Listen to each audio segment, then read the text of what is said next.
ખેડૂતો માટે 8 વર્ષ આપ્યા ને આમ આદમી પાર્ટી માટે 5 વર્ષ આપ્યા, છતાંય મારા જીવનમાં હું નવો નિર્ણય લેવા જાઉં છું ત્યારે તમને બધાને ભેગા કરીને વિસ્તાર વાઇઝ હું પૂછવા આવ્યો છું ખરેખર મારે શું કરવું જોઈએ.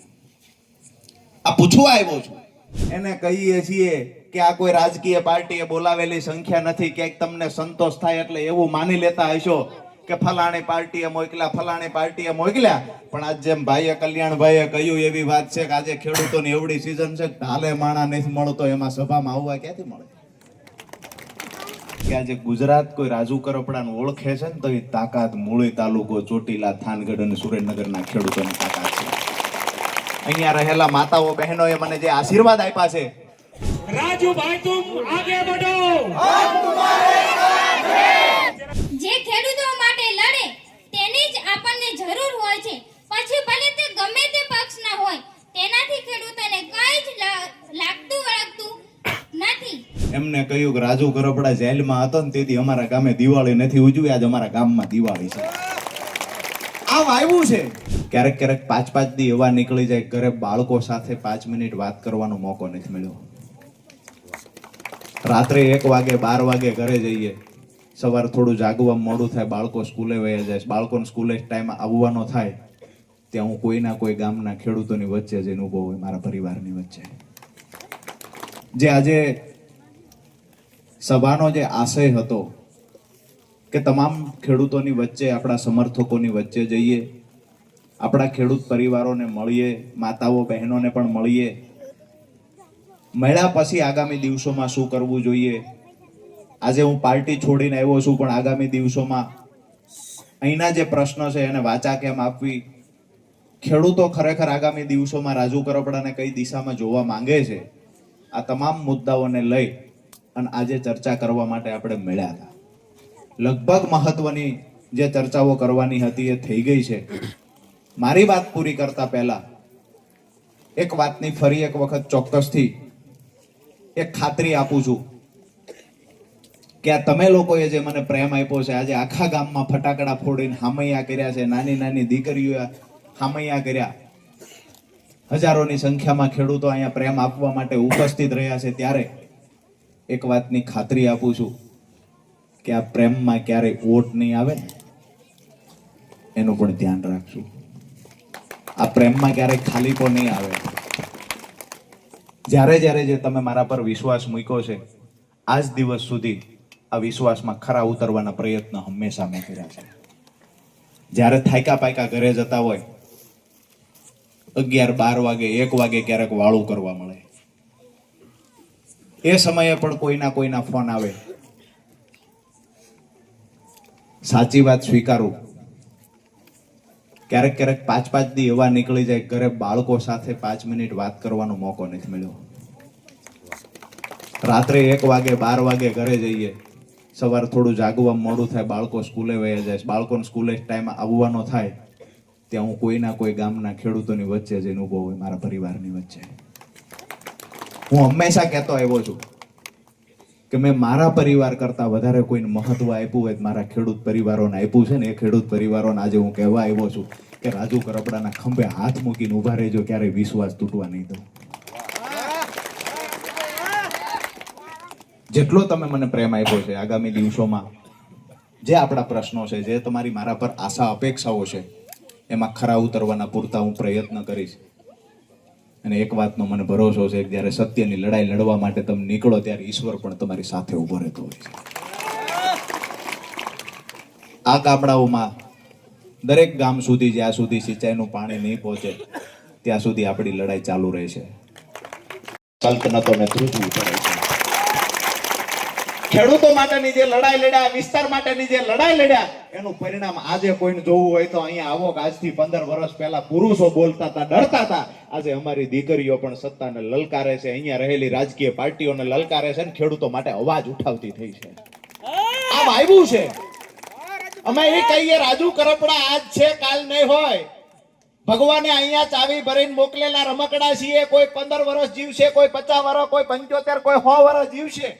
આપણે ક્યાં સુધી રોકાઈશું, ક્યાં સુધી જીવશું એ ખબર નથી, પણ જીવનમાં કંઈક એવા કામ કરીને જઈએ કે આપણી 5 પેઢી સુધી યાદ કરે લોકો કે આનો બાપ હતો જે અમારા વિસ્તારમાં પાણી લાવ્યો છે. દોસ્તો, આક્ષેપ પ્રતિ આક્ષેપ ટીકા ટિપ્પણીઓ ખૂબ થયું.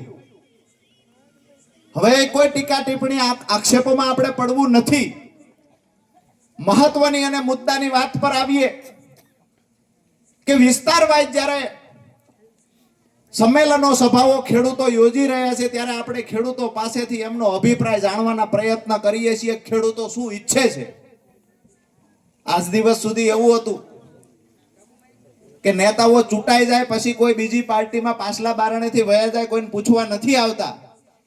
રાજુ કરપડા 8 વર્ષ તમારા માટે લડ્યો, કે ચૂંટણી જીતીને બીજી પાર્ટીમાં નથી ગયો, ચૂંટણી જીતીને મેં આમ આદમી પાર્ટી છોડી નથી. ખેડૂતો માટે 8 વર્ષ આપ્યા ને આમ આદમી પાર્ટી માટે 5 વર્ષ આપ્યા. છતાંય મારા જીવનમાં હું નવો નિર્ણય લેવા જાઉં છું ત્યારે તમને બધાને ભેગા કરીને વિસ્તાર વાઇઝ હું પૂછવા આવ્યો છું, ખરેખર મારે શું કરવું જોઈએ.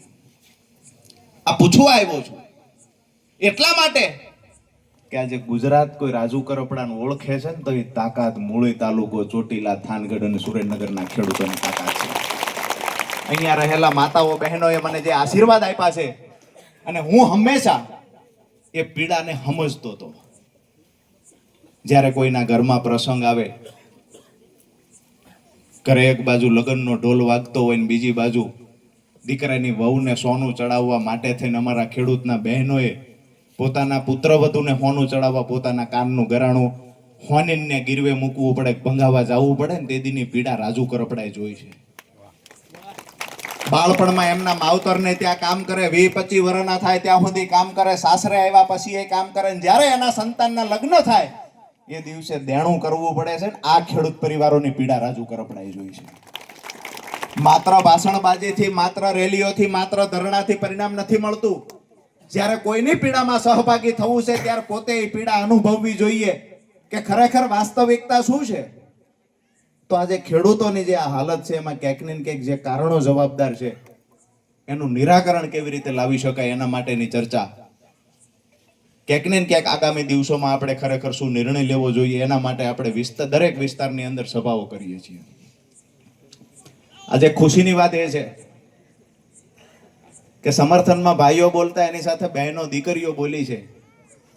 અને જેને ઇતિહાસ ચેક કરવો હોય એ કરી લે. જેની ઉપર દીકરીઓના માતાઓ બહેનોના આટલા આશીર્વાદ હોય ને એને હરાવવાની તાકાત આ દુનિયામાં કોઈ પાસે નથી. આજે ખાટડી ગામે જે સ્વાગત થયું, જે સન્માન થયું, અહીંયા આવતાની સાથે જ મેં પૂછ્યું વહાણભાઈને ને પ્રેમજીભાઈને કે આ ફટાકડાના બધું શું છે. એમને કહ્યું કે રાજુ કરપડા જેલમાં હતો ને તેથી અમારા ગામે દિવાળી નથી ઉજવી, આજે અમારા ગામમાં દિવાળી છે. આ વાવ્યું છે.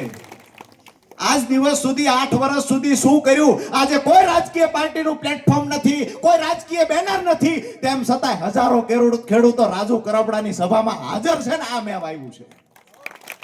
કોઈને એવું હોય કે માત્ર વાતો થઈ છે, ખેડૂતોની વાતો થઈ, અમારી પાર્ટીમાં હતા એટલા માટે રાજુભાઈની સભામાં સંખ્યા આવતી હતી, એને કહીએ છીએ કે આ કોઈ રાજકીય પાર્ટીએ બોલાવેલી સંખ્યા નથી. ક્યાંક તમને સંતોષ થાય એટલે એવું માની લેતા હશો કે ફલાણી પાર્ટીએ મોકલ્યા. પણ આજ જેમ ભાઈએ કલ્યાણભાઈએ કહ્યું એવી વાત છે કે આજે ખેડૂતોની એવડી સીઝન છે ઢાલે માણા નથી મળતો, એમાં સભામાં આવવા ક્યાંથી મળે? તેમ છતાંય હજારોની સંખ્યામાં ઉપસ્થિત રહે છે. આજની જે આ જગ્યા છે એમાં દૂર દૂર સુધી અંધારામાં ભાઈઓને ઊભું રહેવું પડે છે. આ પ્રેમ છે એમનો, અને આ પ્રેમ થકી લડાઈ હું લડતો રહ્યો છું. એક ખાતરી આપું છું કે આગામી દિવસોમાં જે પણ નિર્ણય આપણે કરીશું આ નિર્ણયમાં પાછી પાની નહીં કરીએ અને ખેડૂતો માટે જેવી રીતે ભૂતકાળમાં લડ્યો છું એ જ તાકાતથી આગામી દિવસોમાં પણ ખેડૂતો માટે લડતા રહેશું. આ વિસ્તારને સિંચાઈનું પાણી પહોંચાડવું આ સપનું રાજુ કરપડાએ 2018માં જોયું હતું. વિષય એ છે કે તમારી પાર્ટી છોડી એટલે રાજુ કરપડા ખરાબ છે. આ ખરાબ ચિતરવાના પ્રયત્ન ન કરશો નહીતર આવનાર દિવસોમાં સૌરાષ્ટ્રભરના ખેડૂતોના આક્રોશનો ભોગ ક્યાંક બનશો. આજે ખેડૂતોના આશીર્વાદ મારી સાથે છે એનું કારણ પણ એ છે, હજારોની સંખ્યામાં ઉપસ્થિત છે એનું કારણ એ છે કે રાજુ કરપડાએ આ વિસ્તાર માટે શું કર્યું છે એ બહારના લોકોને નહીં ખબર હોય. અમારા ગામડામાં આવીને પૂછો તો ખરા. અહીંયા જે હટલા સુધી પાણીના ઓકળા અત્યારે ભર ઉનાળે વહેતા થયા છે. અહીંયા ખાટડીના પાદરમાંથી નીકળીએ એટલે રાજેન્દ્રસિંહ અહીંયા પણ પાણીના ઓકળા હાલ્યા જાય છે.